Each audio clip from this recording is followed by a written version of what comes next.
नमस्कार, बिटबंद alliance with Niranjan में आपका स्वागत है।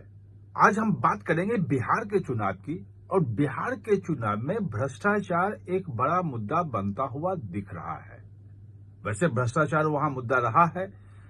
लालू यादव जो हैं वो चारा घोटाले के आरोपित रहे हैं, अब के तो सजा याफ्ता हो गए हैं, उनको सजा हुई है और एक एनडीए वहां पे मतलब जदयू और बीजेपी एक जो आरजेडी के खिलाफ जो करप्शन है उसको बड़ा मुद्दा बनाती रही है। हमेशा हर चुनाव में एक बड़ा मुद्दा वहां पे रहा है बीजेपी और हमला करने में।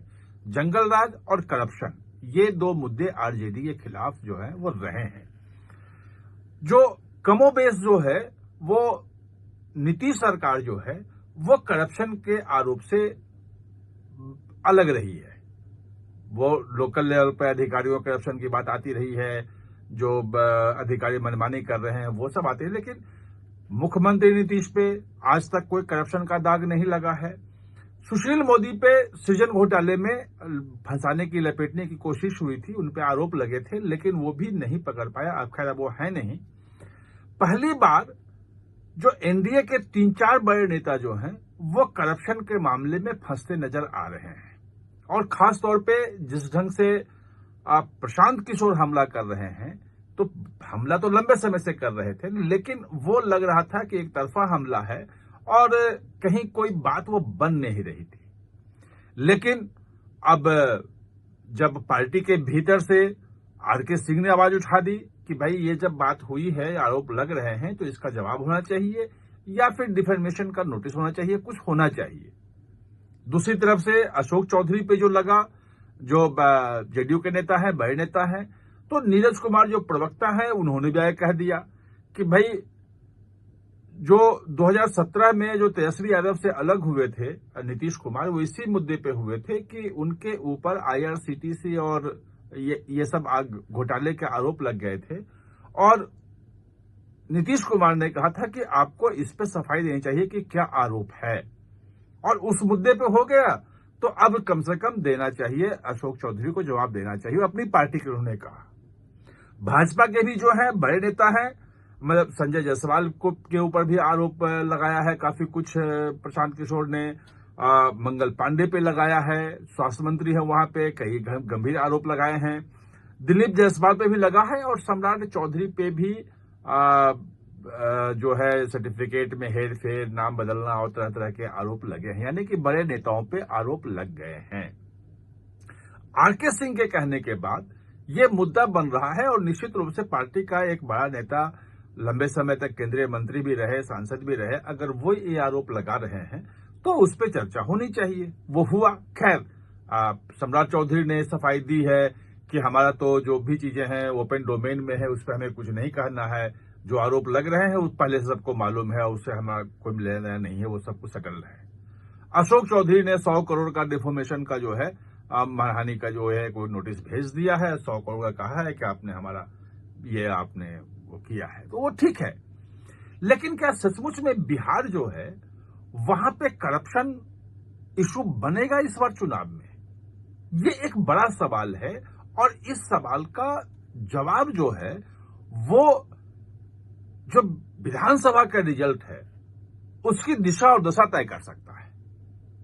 अगर करप्शन इशू बनता है वहां पे तो आरजेडी भी करप्शन में के आरोप में घिरी रहती है, हमेशा रही है। लालू यादव सजायाफ्ता को बताया मैंने है, तेजस्वी खुद आरोपित हैं, चार्जशीटेड हैं, ईडी में से भी हैं, सीबीआई से भी हैं, दोनों घोटालों में, लैंड फॉर जॉब में भी और आईआरसीटीसी घोटाले में भी। और वो राज्य रेवेन्यू कोर्ट में वो चार्जशीट ईडी की भी सीबीआई की दोनों की है, वो उसमें है।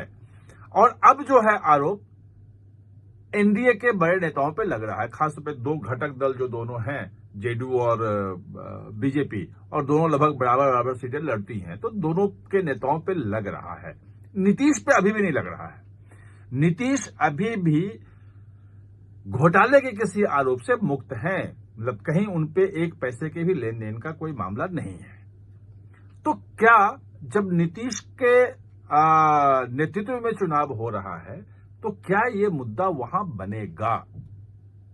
अब बात यह है कि सजा होने के बावजूद भी लालू यादव कि पॉलिटिक्स पे कोई फर्क नहीं पड़ा।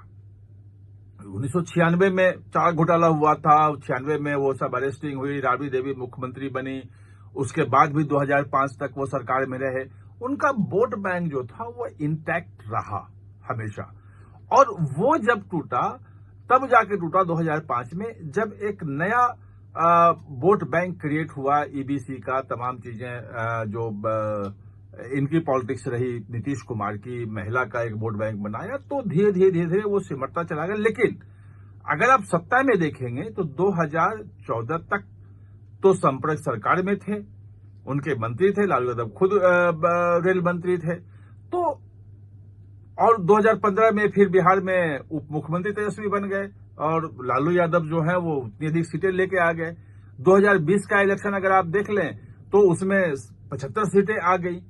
यानी कि करप्शन पहले जो है वो उस ढंग से बिहार में मुद्दा नहीं रहा है।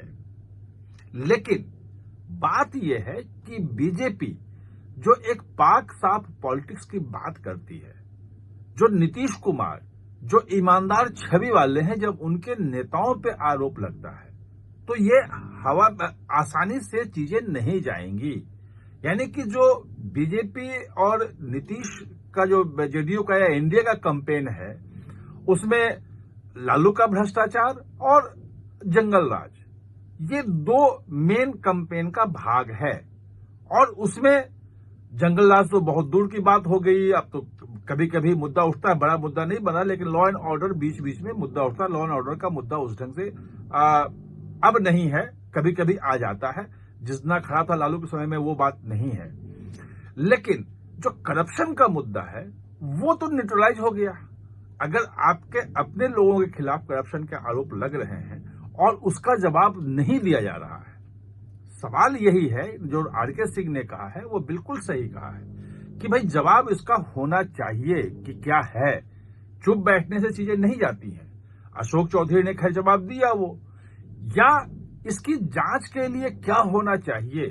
एक और भी चीज है कि क्या इसे सिर्फ चुनाव में मुद्दा बनाने के लिए मुद्दा बनाया जा रहा है, क्योंकि अगर करप्शन के चार्जेज हैं और आप लगा रहे हैं, आपके पास प्रूफ है, प्रशांत किशोर कहते हैं कि मैं प्रूफ के साथ बात करता हूं, तो उसकी जांच के लिए कि उसमें एफआईआर हो, उसकी जांच हो, कुछ भी हो, तो आप कोर्ट में जा सकते हैं, हाई कोर्ट जा सकते हैं, सुप्रीम कोर्ट जा सकते हैं। और अगर कहीं नहीं लगे आपको, पुलिस एफआईआर नहीं कर रही है, सीबीआई पे आपको भरोसा नहीं है कि सीबीआई जांच करके, ईडी जांच करके क्या मिलेगा, वो तो केंद्र सरकार के अंडर में है, तो रास्ते कोर्ट के भी खुले हुए होते हैं।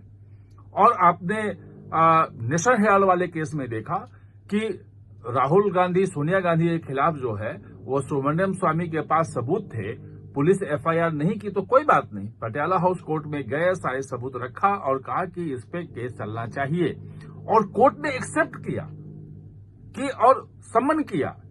बेल पे सोनिया और राहुल गांधी को बाहर आना पड़ा। हाई कोर्ट में भी चैलेंज किया गया कि भाई ये सब जो कॉन्ग्रेस लिया है पटियाला हाउस कोर्ट ने वो गलत है, लेकिन हाई कोर्ट ने कहा कि नहीं, बिल्कुल सही है। सुप्रीम कोर्ट में भी गया मामला, सुप्रीम कोर्ट ने भी कहा कि बिल्कुल कोर्ट कॉन्ग्रेस ले सकता है, और वो केस चल रहा है। और उसी केस के आधार पे ईडी की भी जांच हुई है मनी लॉन्ड्रिंग की, और उसमें चार्जशीट हुई है।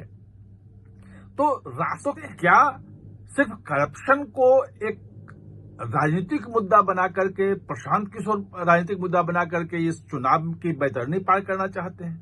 अगर ये बात कहीं न कहीं सामने आई तो फिर ये मुद्दा उस ढंग से नहीं होगा कि सिर्फ राजनीतिक फायदे के लिए आप करप्शन को मुद्दा बना रहे हो। करप्शन अगर है, कहीं किसी ने किया है, तो उसके खिलाफ हाई कोर्ट, सुप्रीम कोर्ट, कहीं से भी जांच होनी चाहिए। उसके खिलाफ आपको तमाम जो लीगल रास्ते हैं वो अपनाने चाहिए। लेकिन प्रशांत किशोर वो नहीं कर रहे हैं। ऐसे में अगर प्रशांत किशोर नहीं जाते हैं कोर्ट में, कोई अगर कदम नहीं उठाते हैं लीगल इस मुद्दे को, सिर्फ आरोप लगाते हैं, जनता के बीच जाते हैं, तो 2 महीने बाद, 1.5 महीने बाद इलेक्शन है, मेरा अपना मानना है कि उसमें ये मुद्दा थोड़ा सा कमजोर पड़ सकता है।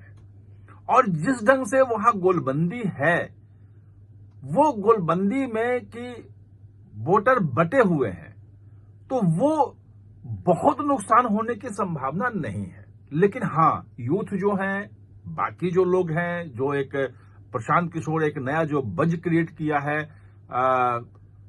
बिहार में, एक नई दृष्टि से वो एजुकेशन की बात, विकास की बात, तमाम चीजें वो कर रहे हैं, तो उसमें हो सकता है कि कुछ यूथ जो है, बाकी जो लोग हैं पढ़े लिखे, वो हो सकता है इसे मुद्दा माने और उसके आधार पर वो तय करें। अगर कुछ ऐसा होता है तो फिर एनडीए को वहां बड़ा नुकसान उठाना पड़ सकता है। आप हमारे साथ चर्चा में जुड़े, इसके लिए बहुत बहुत धन्यवाद। और हाँ, चैनल को सब्सक्राइब करना न भूलें, इसका बेल आइकन दबाएं ताकि नया वीडियो कोई भी आए तो उसका नोटिफिकेशन समय पे आपको मिल जाए।